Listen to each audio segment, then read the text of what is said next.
Felicidade é um poema para mim.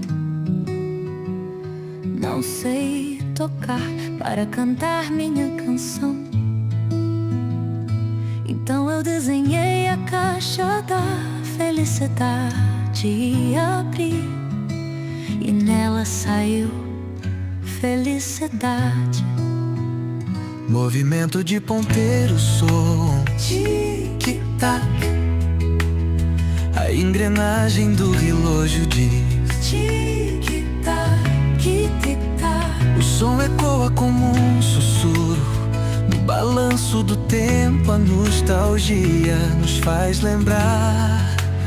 Sempre existem motivos para ser feliz. Tic-tac, tic-tac, a sua felicidade pode ser o som do relógio a soar. Tic-tac, tic-tac, felicidade posso sentir. Vejo um mundo maravilhoso ali. Tic-tac, observando o portão do tempo.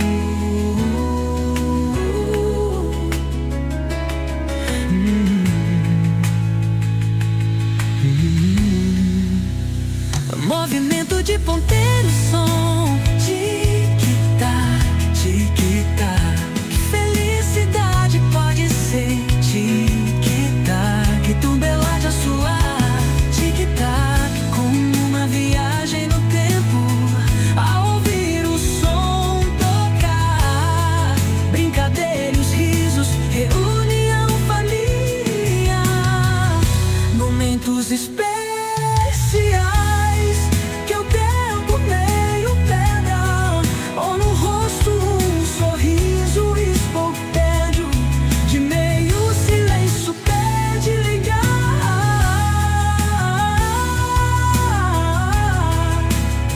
Felicidade pode ser e tic-tac do relógio a soar.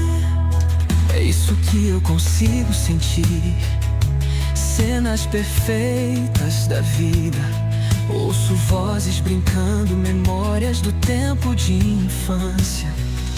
Felicidade pode ser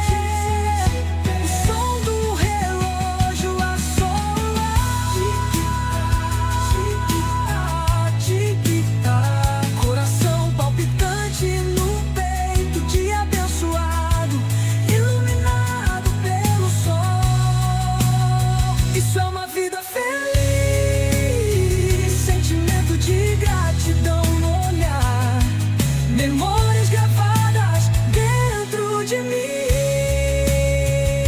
Felicidade pode ser o som do relógio a soar. Tic-tac, tic-tac, tic-tac. Acordar com um poema nos lábios e falar sobre a vida após viajar em um piscar. E a felicidade encontrar. Começo a despertar, abrindo os olhos devagar. Que alegria pude sentir, foi um sonho feliz. Felicidade pode ser o som do relógio a